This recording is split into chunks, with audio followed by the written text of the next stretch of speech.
नमो नारायण जी। प्रणव ओझा आपको बारंबार प्रणाम करता है एवं परमपिता परमेश्वर से आपके लिए प्रार्थना करता है कि आप सभी जहाँ कहीं भी हों सुरक्षित हों एवं आपके अपने, आपके पारिवारिक जन, आपके मित्र इत्यादि बंधु बांधव हंसी खुशी अपना जीवन व्यतीत कर रहे हों। इसी कामना के साथ हम यह वीडियो प्रारंभ करते हैं।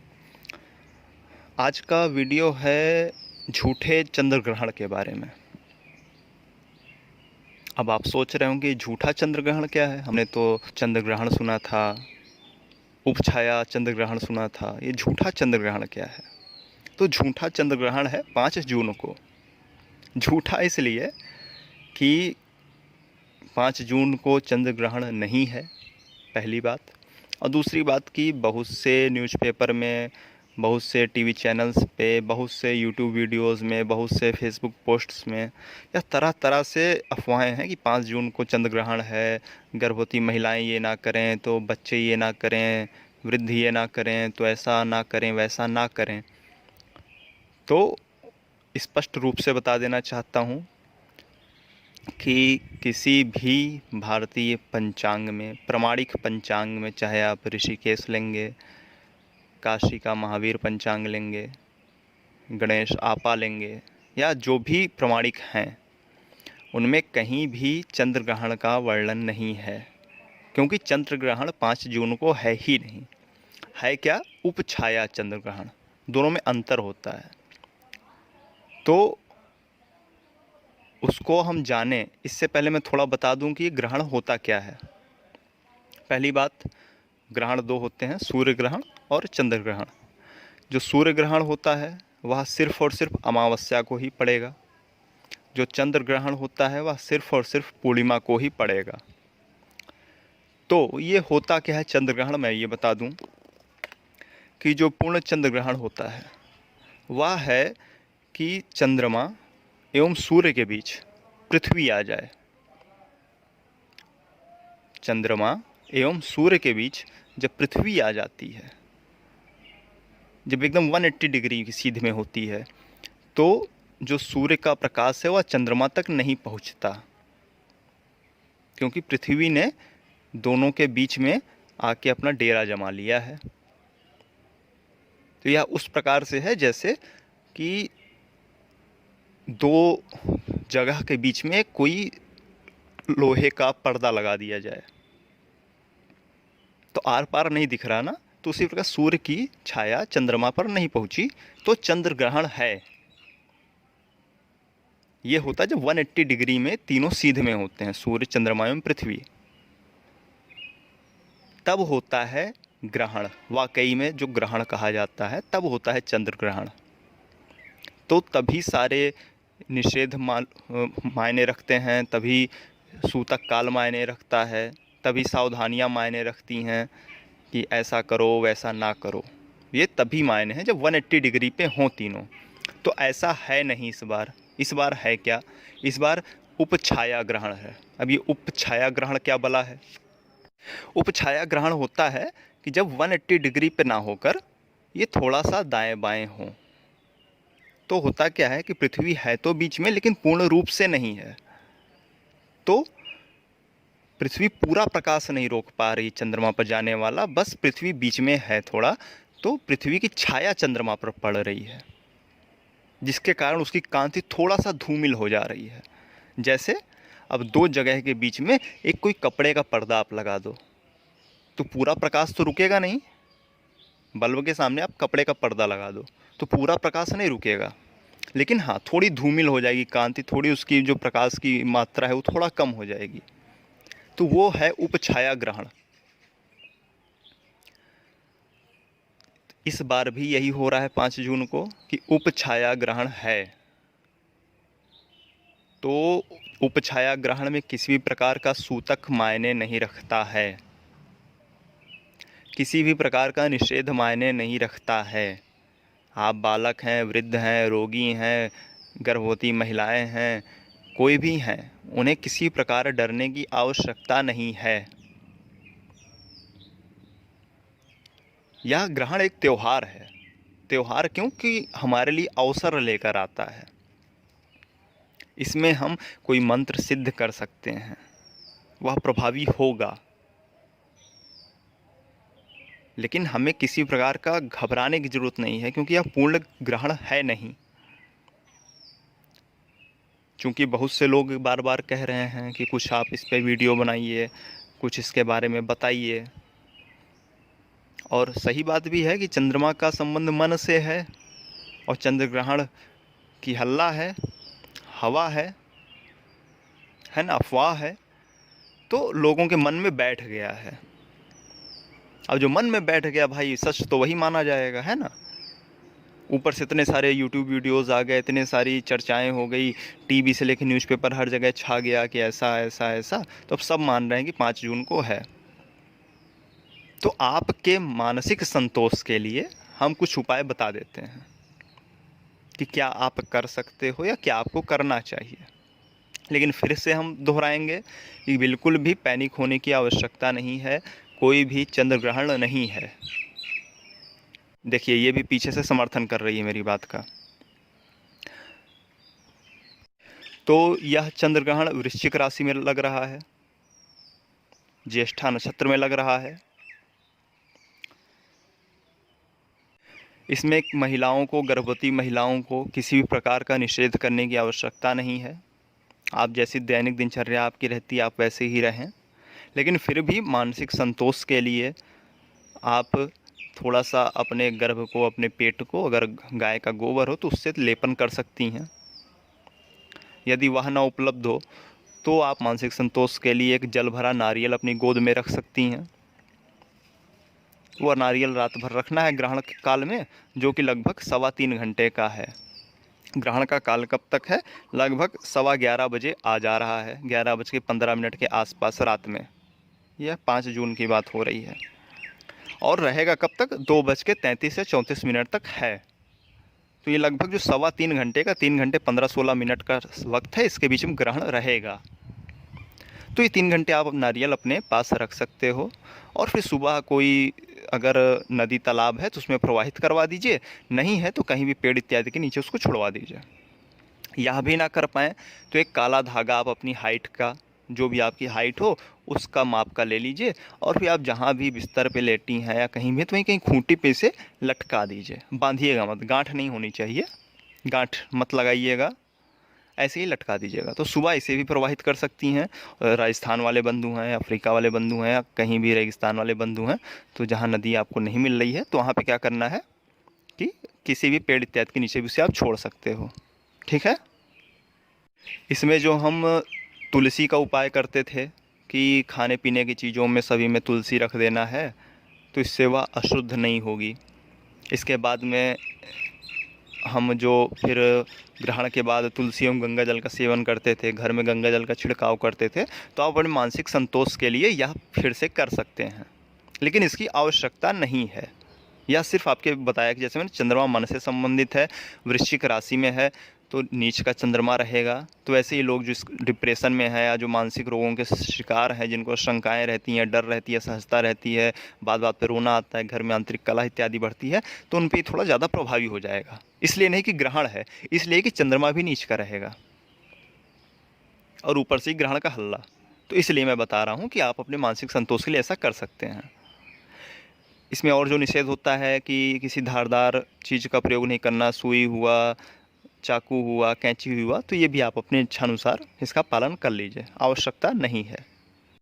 गर्भवती महिलाएं अपने मन के संतोष के लिए, अपने संतान की रक्षा के लिए उस 3.25 घंटे के ग्रहण काल में महामृत्युंजय मंत्र का जाप कर सकती हैं। तो बाकियों के लिए त्यौहार क्यों है? जैसे मैं कहता हूँ बार बार कि ये जो ग्रहण है, यह कोई नकारात्मक चीज़ नहीं है, यह त्यौहार है। त्यौहार क्यों है कि इसमें हम कोई भी मंत्र इत्यादि सिद्ध कर सकते हैं, जागृत कर सकते हैं, सक्रिय कर सकते हैं। और ख़ास तौर पे वह जिनका चंद्रमा कमज़ोर है, जो चंद्र से पीड़ित हैं। पिछला वीडियो अभी हमारा परसों का चंद्रमा से पीड़ित वालों के लिए ही है कि कैसे जाने कि आपका चंद्रमा कमज़ोर है। उसके कुछ उपाय भी हमने बताए हैं, तो यहाँ पे मैं फिर से बता देता हूँ कि हम आपको 3 मंत्र भी दे रहे हैं, इनमें से कोई भी एक आप इच्छानुसार चंद्र का जप कर सकते हैं। करना कब है जप? हमें जप करना है ग्रहण शुरू होने से 10 मिनट पूर्व से ग्रहण खत्म होने के 10 मिनट बाद तक। तो कब तक रहेगा? हमें शुरू करना है 11 बजे से और फिर यह हमें करना है 2:45 बजे तक। 11 बजे रात से 2:45 बजे रात तक हमें जप करना है लगातार। यह ग्रहण का नियम होता है, कोई भी मंत्र सक्रिय करने का यह नियम होता है। तो ख़ास तौर पे जिनको डिप्रेशन आदि की समस्या रहती है उनको अवश्य करना चाहिए, या जिनको और भी कोई समस्या है धन इत्यादि की, तो वह भी अपना जो भी उनका इष्ट मंत्र है या जिस भी पाठ का मंत्र का वह लंबे समय से जप कर रहे हैं, अनुष्ठान कर रहे हैं, नियमित दिनचर्या में उनके है अगर कुछ, तो वह भी वो इन समय में करें। इन लगभग 3.5 पौने 4 घंटे में वह उसी को करें, बार बार उसी को करें। कोई 5 चीज़ मत पकड़िए, एक चीज़ कोई भी जो आप लंबे समय से कर रहे हैं वह आप बार बार करें, तो वह आपका सक्रिय होगा। बाकी जो नियम रहते हैं पूजा के वो सामान्य वाले ही रहेंगे आपके, ठीक है। और कोई भी इसमें विशेष ध्यान देने की आवश्यकता नहीं है। हाँ, 4 राशियों वालों को विशेष ध्यान देने की आवश्यकता है, क्योंकि इन पे थोड़ा सा डिप्रेशन ज़्यादा हावी रहेगा उस दिन। वो 4 राशियाँ कौन सी हैं? पहली राशि है मेष राशि। मेष वालों पे क्यों? क्योंकि मेष वालों के गोचर में अष्टम भाव में उस समय यह ग्रहण काल रहेगा। वृश्चिक राशि अष्टम भाव में पड़ेगी ना मेष वालों के, तो उनको ध्यान देने की आवश्यकता है, तो उनको थोड़ा सतर्क रहने की आवश्यकता है और वह ये जप अवश्य करें। ये 3 मंत्र हम स्क्रीन पे भी लिख के ला रहे हैं, इनमें से कोई भी एक आप चुन सकते हैं। सामान्य मंत्र भी उसमें हमने दिया है और तंत्रोक्त बीजात्मक मंत्र भी हमने दिया है, एवं एक अन्य मंत्र भी हमने दिया है। तो उनमें से किसी का भी आप जप कर सकते हैं, नीचे डिस्क्रिप्शन बॉक्स में भी मंत्र लिख के आएगा। तो मेष वाले विशेष सावधान रहें। इसके बाद मिथुन वाले विशेष सावधान रहें। मिथुन वाले इसलिए क्योंकि 6ठे भाव में चंद्र का गोचर रहेगा और चंद्रमा नीच का रहेगा, ऊपर से ग्रहण का हल्ला रहेगा, तो विशेष ध्यान दीजिए आप। मेष हो गया, मिथुन हो गए। अब हमें ध्यान देना है वृश्चिक राशि वालों को।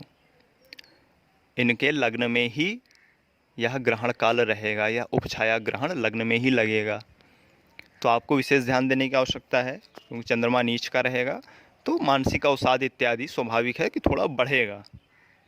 तो आप भी विशेष ध्यान दीजिए, यह मंत्र का जप करिएगा। मंत्र स्क्रीन पर भी है, नीचे डिस्क्रिप्शन बॉक्स में भी लिखा है। चौथे हैं धनु राशि वाले। धनु वाले इसलिए क्योंकि इनके द्वादश भाव में यह गोचर करेगा चंद्रमा,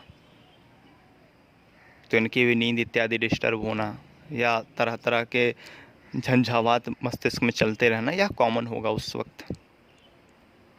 तो आप 4 राशि मेष, मिथुन, वृश्चिक और धनु, आप 4 राशि वाले विशेष ध्यान दीजिएगा, सतर्कता बरतिएगा, आराम से घर में रहिएगा चैन से और यह जप करिएगा। तो यह जप करने के लिए साधक बंधुओं के लिए जिनका रोजगार इत्यादि नहीं चल रहा है, वह भी हमने श्री सूक्त का पाठ बताया है कैसे करना है, वह कर सकते हैं। उसका वीडियो आप देख लीजिएगा, पड़ा हुआ है हमारे चैनल पर। इसके अलावा जो सभी प्रकार की किसी प्रकार की परेशानी से हैं तो उसके लिए हमारा सर्वा बाधा वाला एक वीडियो है, आप उसको भी कर सकते हैं, वो मंत्र भी जप कर सकते हैं। जो विद्यार्थी वर्ग है, ख़ास तौर पे जिनकी अभी कोई जॉब इत्यादि नहीं लगी है, अभी पढ़ाई कर रहे हैं, कोई तैयारी कर रहे हैं, तो इस समय कॉलेज कोचिंग भी बंद है, थोड़ा समय भी बचा है उनके पास, तो उनके लिए हमने नीलतारा स्तोत्र दिया है, बहुत ही प्रभावकारी है। हम चुन चुन के आपके लिए वीडियो लाए हैं, तो उनमें से भी आप कोई कर सकते हैं, तो उसी का आप पाठ करिए बार बार उस 4 घंटे में, 3.5 घंटे में, है ना। तो जो भी आपको बताया गया है, या कई बार हमसे लोगों ने फेसबुक पे या फ़ोन पे या व्हाट्सएप पे या वैसे पेड कंसल्टेंसी में बहुत से उपाय पूछे हैं, तो उन्हीं को आप दोहराइए। बहुत से अभी हमारे साधक बंधु जो पूछकर लगभग 70, 80, 90 के आसपास हैं, उनकी संख्या, वो क्या कर रहे थे कि लॉकडाउन में सब कुछ बंद था, पूरा समय घर पे थे, तो उन्होंने अच्छी साधना की है। 50-60 दिन में उन्होंने 8, 10, 12, 13, 15, 16 घंटे करने वाले लोग भी हैं। तो उनके लिए भी मेरा यह सुझाव है कि जो मंत्र आपने जिसका पुरस्रण किया है या जिसका अनुष्ठान किया है, वही आप दोहराएं। इन 4 घंटों में भी आप वही करें ग्रहण के। इससे यह जागृत हो जाएंगे, सक्रिय हो जाएंगे। तो मैं फिर से बता देना चाहता हूँ कि कोई ग्रहण नहीं है 5 जून को। पैनिक ना हो, किसी प्रकार की घबराने की आवश्यकता नहीं है। फिर भी मानसिक संतोष के लिए हमने कुछ उपाय बताए हैं, हमने मंत्र के जप बताए हैं, यह आप कर सकते हैं। इसके अलावा भी जो लोग करना चाहें वह क्या कर सकते हैं कि मीठी खीर बना सकते हैं और उसका सेवन कर सकते हैं अगले दिन भगवान भोलेनाथ को चढ़ाकर अपने परिवार में। यह भी एक बड़ा आसान उपाय है। तो इस तरीके के कुछ उपाय आप कर सकते हो। बहुत ज़्यादा परेशान होने की आवश्यकता नहीं है। किसी प्रकार की अफवाह पर ध्यान ना दें, भले कोई कितना भी कहे कि ग्रहण है, सूतक लगेगा, ऐसा होगा, वैसा होगा। तो जब ग्रहण ही नहीं है तो सूतक किस बात का होगा। तो बिल्कुल भी घबराएं नहीं, आराम से जो भी आपकी दिनचर्या है उसको करें। और आपको अधिक शंका हो तो आप थोड़ा सा प्रमाणिक पंचांग है उनको खोल लें, उनको पढ़ लें, क्योंकि हमारे शास्त्रोक्त धर्म में इन पंचांगों को ही सबसे ज़्यादा प्रमाणिक माना जाता है। तो उनको आप पढ़ लेंगे तो आपकी शंका का समाधान हो जाएगा।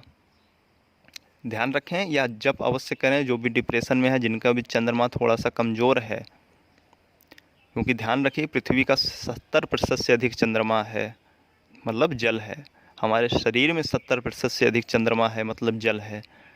तो चंद्र का प्रभाव बहुत अधिक होता है।